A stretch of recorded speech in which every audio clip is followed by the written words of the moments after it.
Sarah Martinez gripped the steering wheel tighter as the windshield wipers struggled against the torrential rain. The storm had come out of nowhere, turning what should have been a simple drive home from her youngest daughter's soccer practice into a nightmare. In the back seat, 8-year-old Emma pressed her face against the window, watching the water rise on both sides of the coastal highway, while 12-year-old Jake tried to hide his growing concern behind his phone. "Mom, the water looks really deep," Emma said, her voice small and worried. Sarah forced a smile into the rearview mirror. "We'll be fine, sweetheart. Just a little more rain than usual." But even as she said it, she could feel the doubt creeping in. She'd lived in Pensacola for 6 years since her discharge from the Marines, and she'd never seen flooding quite like this. The weather reports had mentioned heavy rain, but nothing about the kind of flash flooding that was now turning familiar roads into rivers. The radio crackled with emergency broadcasts, but the signal kept cutting in and out. What she could hear wasn't reassuring. Road closures, evacuation warnings for low-lying areas, and reports of vehicles stranded throughout the county. Sarah's military training kicked in automatically, assessing the situation with the calm precision that had served her well during 2 tours in Afghanistan. They were on Highway 98, about 3 miles from their house in Gulf Breeze. The road ahead looked passable, but barely. "Can we turn around?" Jake asked, finally looking up from his phone where he'd been trying to get news updates. Sarah checked her mirrors. Behind them, the water was already covering the road they'd just traveled. "I don't think so, buddy. We need to keep going forward." She pressed gently on the accelerator, feeling the Honda Accord push through water that was now reaching the bottom of the doors. The storm had been building all day, but like many Florida residents, Sarah had become accustomed to sudden weather changes. She'd picked up Emma from practice at the usual time, collected Jake from his friend's house, and planned to grab dinner on the way home. That was before the sky opened up with a fury that seemed almost personal. As they crested a small hill, Sarah's heart sank. Ahead of them, the road dipped down into what was normally a minor drainage area. Now it looked like a lake. Other cars had stopped their drivers standing outside in the rain, clearly debating whether to attempt the crossing. A few vehicles were already in the water, some of them clearly struggling. Sarah pulled over and stepped out into the driving rain. Instantly soaked despite her jacket, she needed to assess the depth and current before making a decision. Her Marine Corps training had included water survival and flood response, but that was different from protecting her children in a civilian emergency. The water in the low area had to be at least 3 feet deep, maybe more in the center. She watched as a pickup truck ahead of them attempted the crossing, water rising nearly to its windows before it finally made it through to the other side. Behind her, more cars were arriving, creating a growing line of stranded motorists. An older man in the car behind her rolled down his window. "You think we can make it?" Sarah shook her head. "Not safely. Not with kids in the car." She was about to get back in her vehicle when she noticed movement on the far side of the flooded area. A figure was walking along the elevated road, checking on the vehicles that had already made it across. Even through the rain and fading daylight, something about the person's posture and movement seemed familiar to her military eye. Back in her car, Sarah tried her phone again. Still no signal. The radio was providing more static than information. Emma was getting scared, asking repeatedly when they could go home, while Jake was trying to act mature but clearly worried about their situation. "What do we do now, Mom?" Jake asked. Before Sarah could answer, she saw the figure from across the flooded area wading into the water, moving with purpose toward a car that appeared to be in trouble. The vehicle was listing to one side, its hazard lights blinking frantically. Through the rain and growing darkness, she could see people inside, trapped as water began entering their car. The person moving to help them was tall and moved with the kind of confidence Sarah recognized from her military service. As he got closer to the stranded vehicle, she could see he was wearing what looked like tactical gear, and his movements were those of someone with extensive water rescue training. Sarah made a decision. She turned off her engine and turned to face her children. "Listen to me carefully. We're going to stay right here until help comes or until it's safe to cross. Do not get out of this car for any reason unless I tell you to. Understand?" Both children nodded solemnly. Sarah had used what Jake called her Marine voice, the tone that meant there was no room for argument or questions. She'd hoped never to use that voice with her children outside of their occasional safety drills, but this situation called for military precision. As she watched, the rescuer reached the stranded car and immediately began working to stabilize it while helping the occupants to safety. His actions were swift and professional, and Sarah found herself impressed by his technique. He managed to get all three people out of the sinking vehicle and guide them through the current to higher ground. But Sarah's attention was drawn to a new problem developing closer to their position.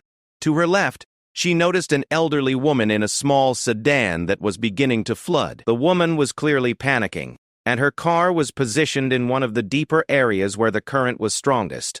Sarah's training told her she should stay with her children, but her conscience wouldn't let her watch someone else struggle when she had skills that could help. She'd completed water rescue training during her time in the Corps, and she could see that the woman's situation was becoming critical. "Mom, what are you looking at?" Emma asked, following her gaze. Sarah was torn between her duty as a mother and her instinct to help others. The rescuer across the flooded area was now dealing with multiple stranded vehicles, and there was no one else nearby with apparent rescue experience. The decision was made for her when she saw the elderly woman's car beginning to drift sideways in the current. Without thinking, Sarah opened her door. "Stay in this car. Lock the doors. I'll be right back," she told her children, using every ounce of authority she possessed. Before either child could protest, Sarah was out in the storm, wading toward the elderly woman's car. The water was cold and the current stronger than it had appeared from inside her vehicle. Each step required careful placement, and she could feel the pull of the water trying to knock her off balance. "Ma'am, can you hear me?" Sarah called out as she reached the sedan. The woman inside was clearly terrified, water rising around her feet as her car settled lower in the flood. Through the passenger window, Sarah could see the woman was probably in her 70s, alone and frozen with fear. Sarah tried the door handle, but the water pressure made it impossible to open from the outside. "Roll down your window if you can," Sarah shouted over the storm. The woman seemed to understand and managed to lower the passenger window partway before the electrical system failed. Sarah reached through the window. "I'm going to help you out. Take my hand and follow my lead." Her voice carried the calm confidence of someone who had faced dangerous situations before. As she helped guide the elderly woman through the window and into the floodwater, Sarah became acutely aware of how much the situation had deteriorated in just the few minutes since she'd left her car. The water was rising faster, and the current was getting stronger. Getting the woman to safety was going to require more skill and strength than she'd initially calculated. From across the flooded area, she saw that the other rescuer had noticed her situation. He was working his way toward them, but he was dealing with his own emergency and wouldn't reach them in time.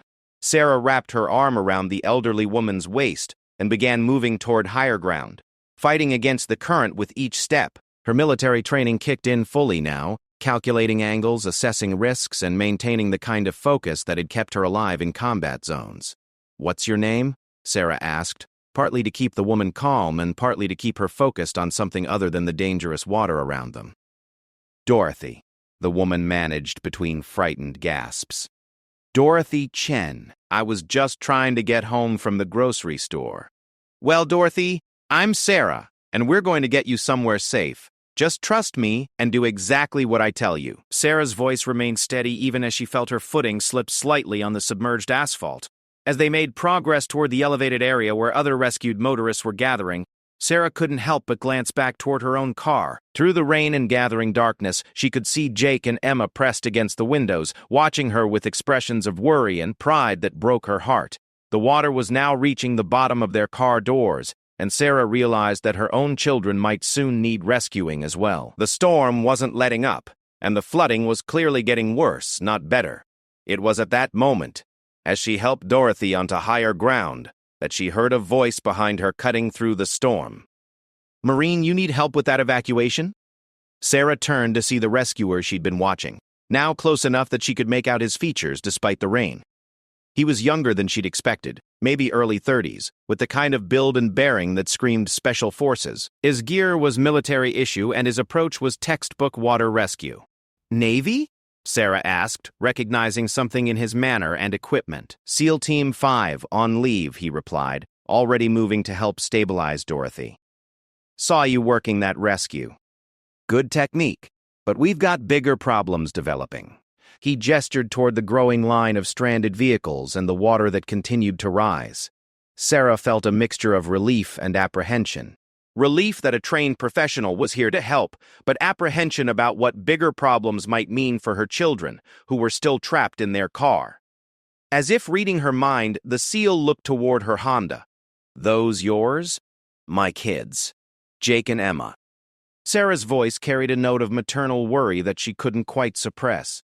The SEAL studied the situation for a moment, his experienced eye taking in the depth of the water, the strength of the current, and the position of various vehicles. When he looked back at Sarah, his expression was serious but confident. "Okay, Marine, here's what we're going to do."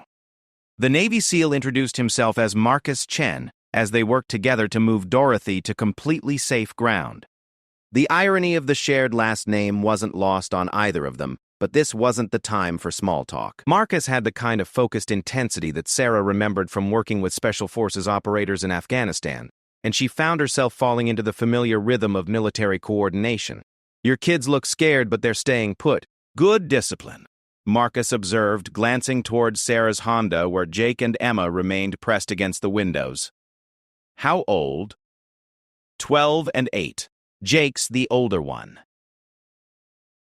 Sarah wiped rain from her eyes, trying to assess whether the water had risen any higher around their car in the few minutes she'd been gone. Marcus nodded, his trained eye taking in the entire tactical situation. "Water's rising faster than I initially calculated. We've got maybe 20 minutes before that whole depression fills up. After that, nobody's getting out without serious help." As if to emphasize his point, another vehicle attempted to cross the flooded area and immediately got into trouble. The driver had misjudged both the depth and the current, and his SUV was now tilting dangerously as water poured through the door seals. "Can you handle that one?" Marcus asked Sarah. But it wasn't really a question. He was already moving toward a more serious situation, developing on the far side where a family with small children was trapped in a van that was taking on water quickly. Sarah looked back at her own children, torn between her maternal instincts and her training. Jake caught her eye through the window and gave her a small nod, the kind of mature gesture that reminded her how much he'd grown up. Even Emma seemed to understand that her mother was helping people who needed it more than they did, at least for the moment. "Go," Sarah called to Marcus. "I've got this." Moving toward the struggling SUV, Sarah felt the familiar calm that came with having a clear mission. The driver was a man about her age, clearly panicking as water continued to rise around his vehicle. His passenger side door was already underwater, making it impossible to open, but his window was still clear. "Turn off your engine and roll down your windows," Sarah shouted over the storm. "I'm going to get you out." The man's relief was visible even through the rain-streaked glass. "I can't swim very well," he called back. "You don't need to swim. Just follow my instructions." Sarah had positioned herself where she could brace against the current while providing him with a stable guide to safety. "Take my hand and step out slowly. Don't rush." As she helped the man through the window and guided him toward higher ground, Sarah kept glancing back at her own car.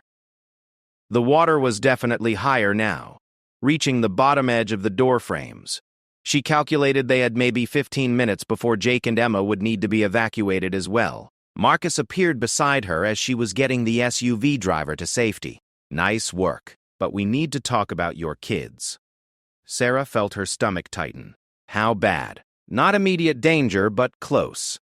The water's going to keep rising for at least another hour. Maybe 2. That car's going to be underwater before this is over. Marcus spoke with the matter-of-fact tone of someone delivering a tactical assessment. "Good news is I've got gear in my truck that can help. Bad news is we need to move fast." Sarah looked around at the growing number of stranded motorists. There had to be at least 30 people now gathered on the small elevated area, more cars arriving every few minutes, and the water continuing to rise. What about everyone else? "Emergency services are on the way, but they're dealing with flooding all over the county. Could be hours before they get here with the right equipment." Marcus gestured toward his pickup truck, which was positioned on the highest point of available ground.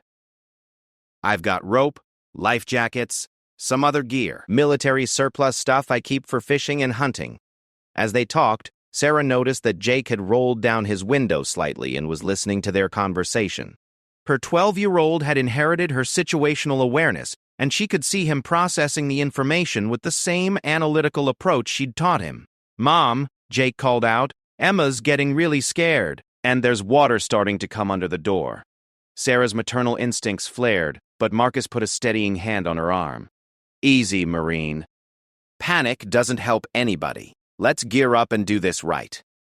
They made their way to Marcus's truck, where he opened what looked like a professional rescue kit. Life jackets, rope, waterproof bags, emergency blankets, even a small inflatable raft that could hold 3 or 4 people. You come prepared, Sarah observed. Marcus shrugged. Habit. Plus, my sister lives down here and I've helped with hurricane cleanup before. Florida weather doesn't mess around. He handed her a life jacket and took one for himself. Here's the plan. We get your kids out first, then we use the raft to evacuate anyone else who needs it. Sarah was already strapping on the life jacket when she realized something. Your sister, Dorothy Chen? Marcus grinned despite the circumstances. Yeah, small world. She called me this morning worried about the storm, so I drove over from Eglin to check on her. Good thing since she decided to go grocery shopping right before the flooding hit. The family connection explained a lot about Marcus's immediate willingness to help. Sarah had wondered why a Navy SEAL on leave would jump into civilian rescue work, but protecting family made perfect sense. As they prepared the raft, Sarah could see that the situation was becoming more critical by the minute. Several more cars had attempted to cross and were now stranded or in trouble. The water in the depression had to be 4 feet deep at its deepest point, with a current strong enough to move vehicles. Mom! Emma's voice carried across the water, higher-pitched than usual with fear. Sarah turned to see water beginning to seep into their Honda through the door seals. Her daughter was now sitting with her feet pulled up onto the seat, while Jake was trying to keep her calm while clearly worried himself. Time to go, Marcus said simply. They carried the raft to the edge of the floodwater, and Marcus attached a safety rope to his belt. Standard water rescue protocol. I'll take point, you provide backup stability. Kids first, then we come back for anyone else who needs evacuation. Sarah nodded, falling into the familiar pattern of military teamwork. Despite having just met Marcus, she felt the kind of trust that came from shared training and experience. He moved with the confidence of someone who had performed water rescues before, and his equipment was professional grade. The raft sliced through the water smoothly, with Marcus providing most of the propulsion while Sarah helped navigate and stabilize. The current was stronger than it looked from shore, and she could feel it trying to push them downstream.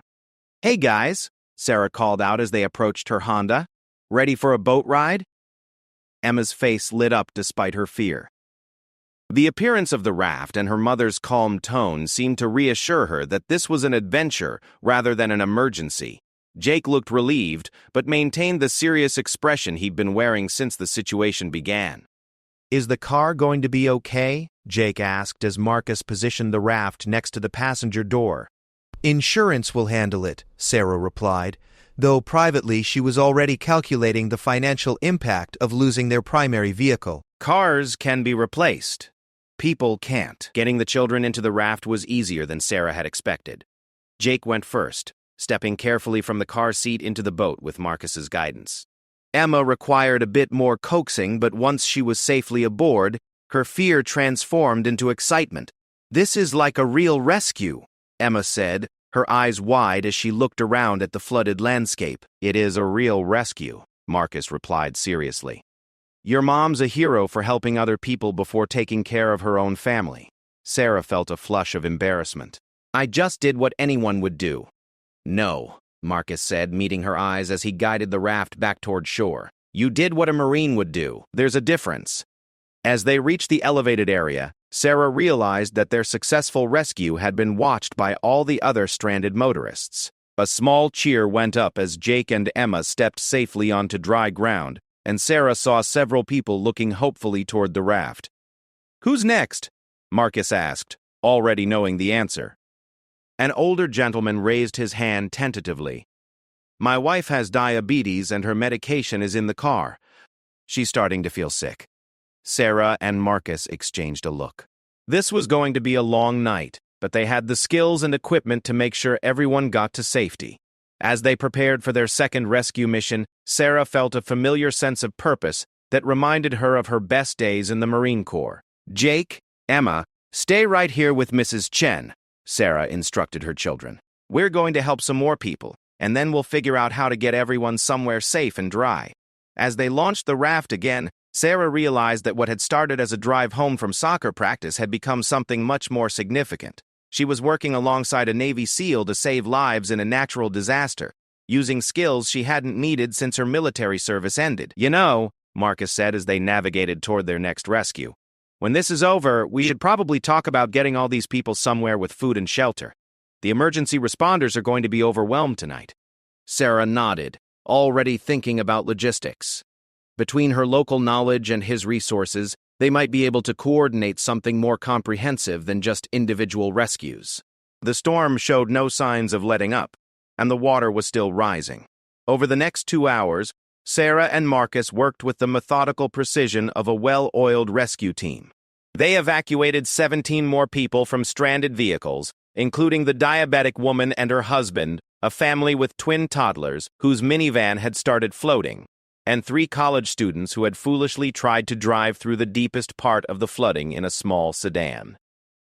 Each rescue brought its own challenges. The family with toddlers required 2 trips because the children were too frightened to stay calm during the crossing. The college students had to be talked out of attempting to swim to safety on their own, which would have been suicidal in the current conditions. The elderly couple required extra care because the husband had mobility issues that made transferring from car to raft particularly difficult. Through it all, Jake and Emma watched with growing pride and understanding.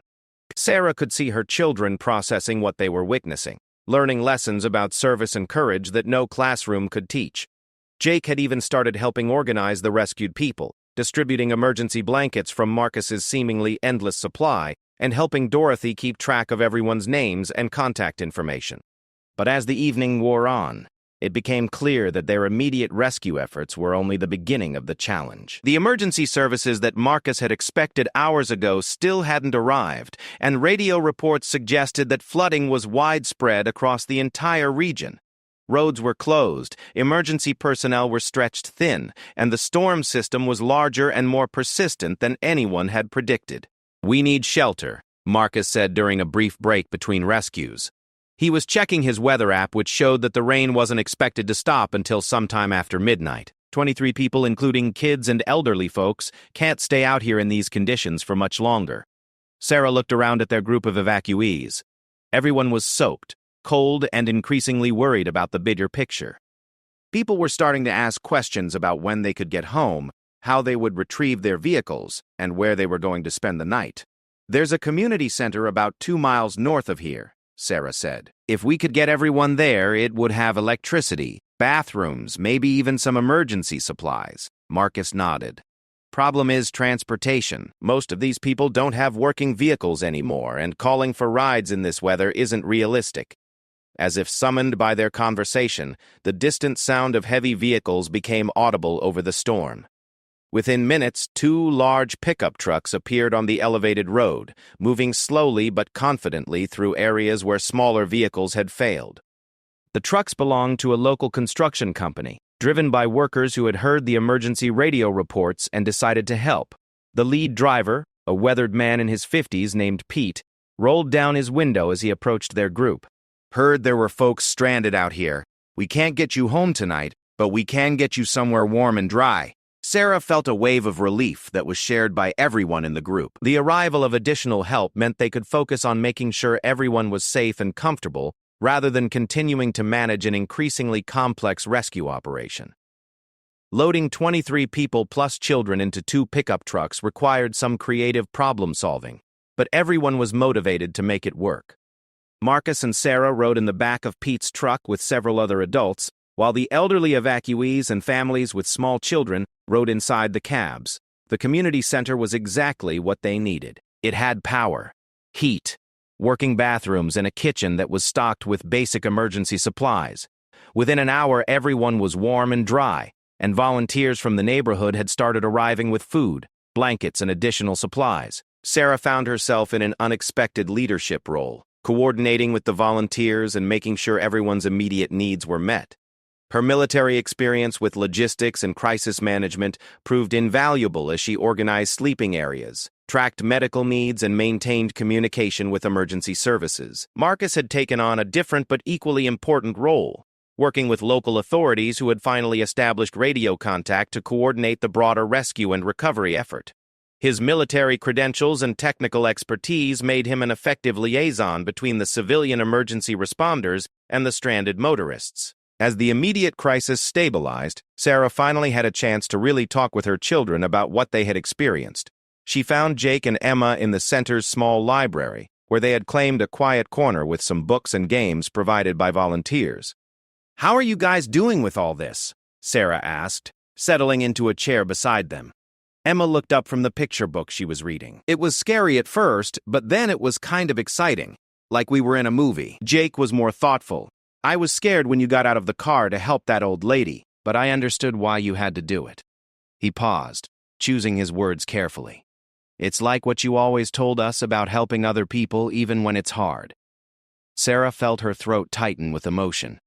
Her children had watched her make split-second decisions about risk and responsibility, and they seemed to understand the values that had guided her choices. "You both handled this really well," Sarah said. "I'm proud of how calm and brave you were." Emma leaned against her mother's side. "Marcus is nice. He told us about being in the Navy and about some of the places he's been. Did you know he speaks 3 languages?" Sarah smiled. Over the course of the evening, she'd learned quite a bit about Marcus Chen. He was 28, originally from California, and had been deployed to various locations around the world during his 6 years as a SEAL. He was currently stationed at nearby Eglin Air Force Base as part of a joint training program, and he'd been visiting his sister Dorothy when the storm hit. More importantly, she'd observed his character under pressure. Marcus was competent, calm, and completely committed to helping others, even when it meant putting himself at risk. He treated everyone with respect regardless of age or background, and he had a natural ability to make people feel safe during crisis situations. "He seems like a good person," Sarah agreed. "We were lucky he was here tonight."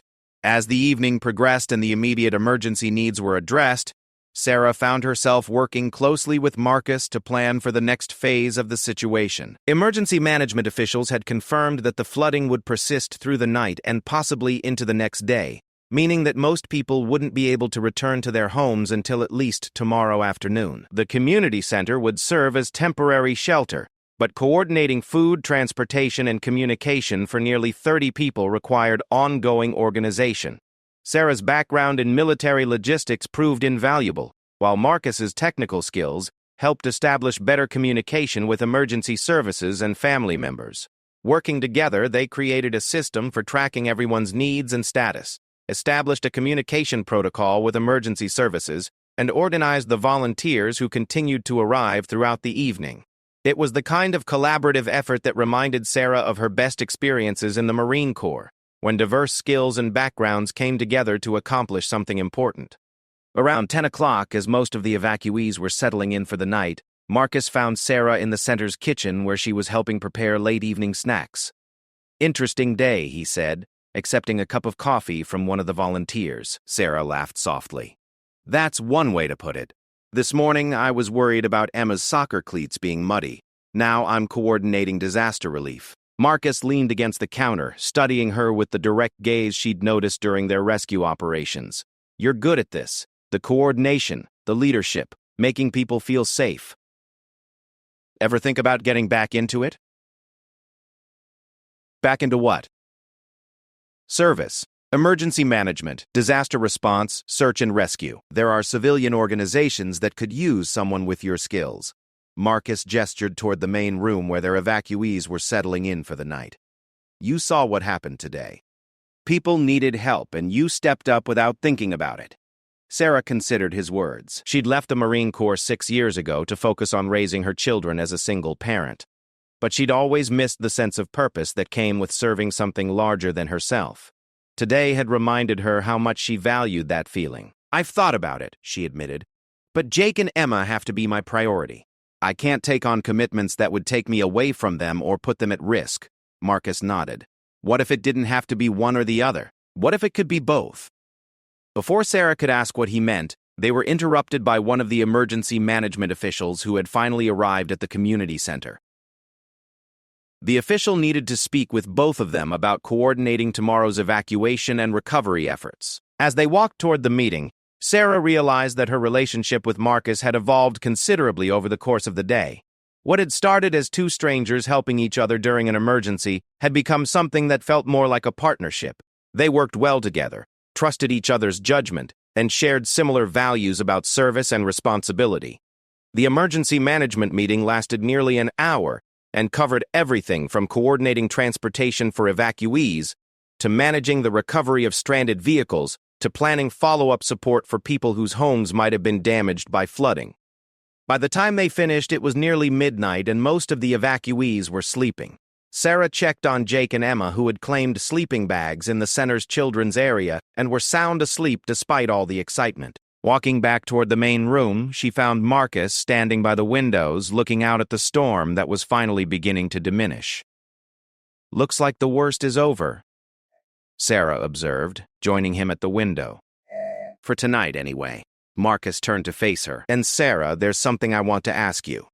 Marcus's question came as they stood by the community center windows, watching the storm finally begin to weaken after hours of relentless rain. The floodwater was still high, but the immediate crisis had passed, and tomorrow would bring the long process of recovery and cleanup. "I've been thinking about what I said earlier, about service and finding ways to help," Marcus continued. "There's a program I'm involved with at Eglin. It's called Community Emergency Response Team Training, CERT. They teach civilians advanced disaster response skills, work with local emergency management, that kind of thing."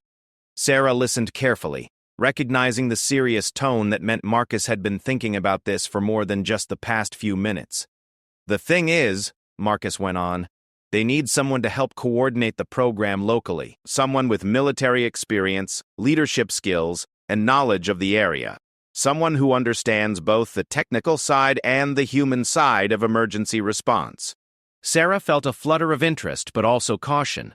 That sounds like a significant time commitment.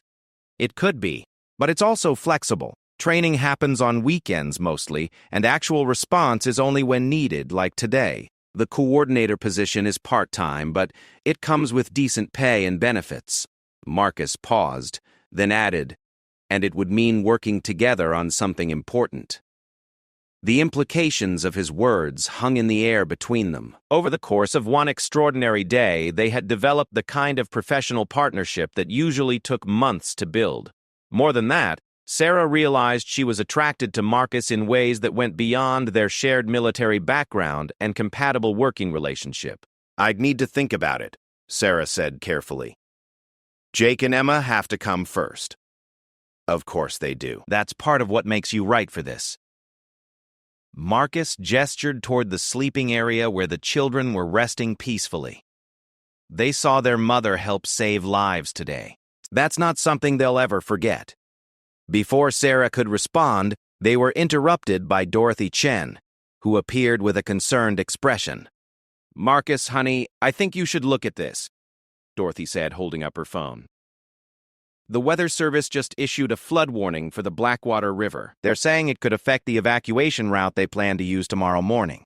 Marcus immediately switched into professional mode, taking the phone to read the full warning. Sarah looked over his shoulder, her own concern growing as she read the details. The river system that drained the area where they'd been stranded was expected to crest several feet higher than normal, potentially cutting off the main road they'd planned to use for evacuating people tomorrow. "This changes things," Marcus said grimly. "We might need to move everyone out tonight instead of waiting for morning." Sarah felt her stomach clench. Moving 30 people, including elderly individuals and small children, in the middle of the night during ongoing flood conditions was exponentially more dangerous than their daytime rescues had been. "Let me call the emergency coordinator," Marcus continued. But Sarah was already thinking ahead to the logistics. "Wait," she said. "Before we panic everyone, let's think this through. What are our actual options?" It was the kind of tactical planning session Sarah remembered from her military service. Except now they were dealing with civilian evacuees instead of military personnel. They spread out a local map and began analyzing alternative routes, transportation requirements, and timing considerations. The situation was complex but not impossible. If they acted within the next few hours before the river crested, they could evacuate everyone using a longer but safer route. It would require coordination with multiple emergency services agencies and careful management of the evacuees, but it was doable. "Okay," Sarah said after they'd worked through the plan. "I can coordinate the people side. Wake everyone up, explain the situation, get them organized and ready to move. You handle the transportation and emergency services coordination." Marcus nodded. "Roger that, Marine." What followed was one of the most challenging nights of Sarah's civilian life. Waking 30 tired, worried people in the middle of the night and convincing them that they needed to immediately evacuate again required every ounce of leadership skill she possessed. Some people resisted, others panicked, and everyone had questions that she couldn't always answer. Jake and Emma woke up immediately when Sarah gently shook them, and their calm response helped set the tone for the other children in the group. "Another adventure?" Emma asked sleepily. "Another adventure," Sarah confirmed. "But this time we're all going together in big trucks, and we're going somewhere even safer." The evacuation itself went smoother than Sarah had dared to hope. Marcus had coordinated with emergency services to provide proper transportation, and by 4 in the morning everyone was safely relocated to a larger emergency shelter in a part of the county that was well above any possible flood level. As dawn broke, Sarah found herself exhausted but oddly exhilarated. She had spent the past 18 hours managing a complex emergency situation, working with professional emergency responders and leading a group of civilians through multiple crisis scenarios. It was the most engaged and useful she had felt since leaving the Marine Corps. Marcus found her in the shelter's cafeteria, where she was having coffee and watching Jake and Emma sleep on nearby cots. "Emergency management wants to offer you a job," he said without preamble. Sarah raised an eyebrow. "That was fast. They were watching how you handled things last night. Apparently, word got around about your background and your performance during the crisis." Marcus sat down across from her. "It's not the CERT coordinator position I mentioned. It's bigger, county-level emergency management specialist. Full-time, good benefits, and based right here locally." Sarah stared at him. "Are you serious?" "Dead serious. They need someone who can coordinate between military emergency response and civilian agencies. Someone who can manage both the technical aspects and the human elements of disaster response." Marcus leaned forward. "Exactly like you." The offer was tempting in ways Sarah hadn't expected. She had found herself energized by the crisis management work, and the idea of having a career that combined her military skills with her desire to help her community was appealing. "What about the CERT program?" she asked. Marcus grinned. "I'd still be coordinating that, so we'd be working together, just in a more official capacity." Sarah felt a flush of warmth at the implications of his words. Over the past day, her professional respect for Marcus had evolved into something more personal. He was competent, caring, and shared her values about service and responsibility. More importantly, Jake and Emma had clearly taken to him, and he seemed genuinely interested in them as people rather than just obstacles to dating their mother. "I need time to think about it," Sarah said. "And I need to talk to the kids." "Of course. Take all the time you need." Marcus paused, then added, "For what it's worth, I think you'd be amazing at it, and I think Jake and Emma would be proud to have a mom who helps keep their community safe." Later that morning, as they waited for transportation back to assess the damage in their neighborhood, Sarah sat with her children and explained the job offer. She was careful to emphasize that nothing was decided and that their opinions mattered tremendously. Jake's response surprised her. "Mom, yesterday was the coolest thing that ever happened to me. Not the scary part, but watching you help all those people. If you took that job, you could help people like that all the time." Emma nodded enthusiastically. "And Marcus could help too. He's really nice, Mom. And he knows a lot about boats and helicopters and stuff." Sarah smiled at her daughter's practical assessment. "So you'd be okay if Mommy took a job that sometimes meant helping people during emergencies?" "As long as we could help sometimes too," Jake said seriously. "I want to learn how to do water rescues like you and Marcus did." That afternoon, they were finally able to return to their neighborhood to assess the damage. Sarah's Honda was totaled, but their house had escaped with only minor flooding in the garage. Many of their neighbors hadn't been as fortunate, and the community was beginning the long process of cleanup and recovery. Marcus had volunteered to help with neighborhood recovery efforts, and Sarah found herself working alongside him again as they coordinated volunteers and assessed damage. The easy partnership they had developed during the crisis continued to work well in less dramatic circumstances. As they took a break from moving waterlogged furniture, Marcus brought up the job offer again. "Have you decided?" Sarah looked around at their neighbors working together to recover from the disaster. She thought about the satisfaction she'd felt during the rescue operations, the way Jake and Emma had responded to seeing her in a leadership role, and the growing connection she felt with Marcus. "I called the emergency management office this morning," she said. "I start Monday." Marcus's smile was immediate and genuine. "That's fantastic. Really fantastic." "There's one condition I insisted on," Sarah continued. "I want to be involved in developing a family-oriented emergency preparedness program, something that teaches kids and parents how to work together during disasters." "I love it." That's exactly the kind of innovative thinking they need. As they talked about plans and possibilities, Sarah realized that the storm had changed more than just the landscape around them. It had opened up new possibilities for her career, her relationship with her children, and potentially for her personal life as well. 6 months later, Sarah was established in her new role and had developed one of the most successful community emergency preparedness programs in the state. She and Marcus had been officially dating for 3 months, and Jake and Emma had enthusiastically embraced their expanded family that now included Dorothy Chen as an honorary grandmother and Marcus as a trusted mentor and friend. The day that had started with a simple drive home from soccer practice had transformed all of their lives in ways none of them could have imagined. Sarah had found her calling in emergency management. Her children had learned valuable lessons about service and courage, and a chance encounter during a crisis had blossomed into something much more significant.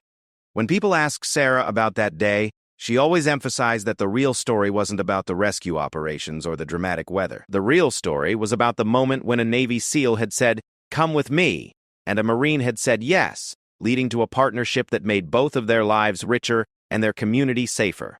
Years later, when Jake and Emma were old enough to understand the full significance of what had happened, they would look back on that stormy night as the moment their family had found not just safety, but purpose.